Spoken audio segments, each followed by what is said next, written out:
Hi everyone, Neil Welch, agility coach here. Today I want to talk you through some of the backwards movements that we need for our agility performance.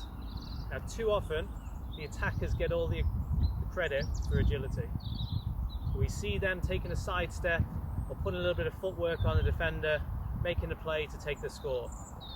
The unseen work and the important agility work is often done when you're defending to stop that score.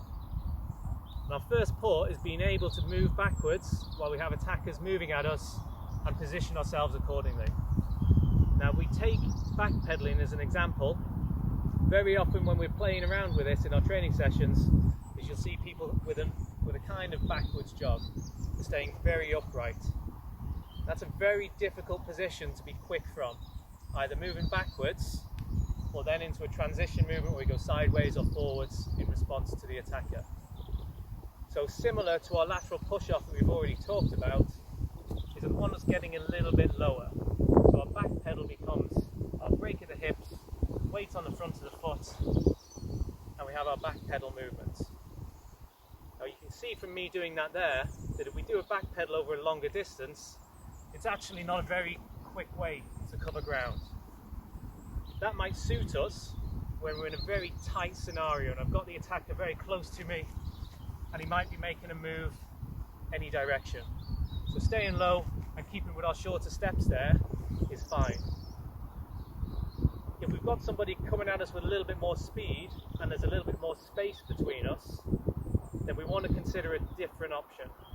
So for that, that's when we introduce our crossover. So again, we still want our slight break of the hips here, our power position.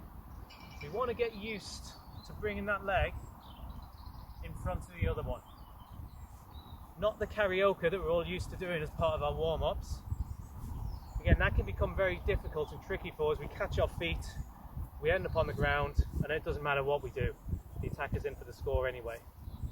So getting low and getting used to having one foot cross over in front of the other. Then we can start bringing in a bit more speed. And again, you can see how centered I am when I do that. I can move forward, I can move backwards, and it just gives me much more option as a defender to cope with what the attacker is bringing to me.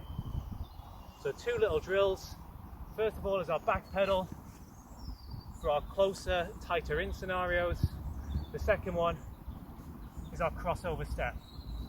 Obviously we want to make sure we can do this off either shoulder.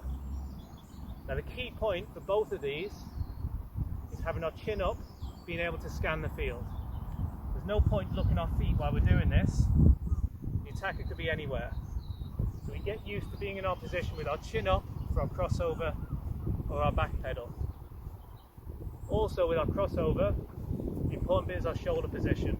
If we turn too far and are looking back over the shoulder, the attacker cuts inside us. Our only option then is to turn our back to try and go with them. Once you've turned your back, you're out of the game. Okay? So we want to make sure we're open enough so we'll be able to switch over. Okay, so our two drills, stay low for our back pedal and get used to our crossover movements over our bigger distances.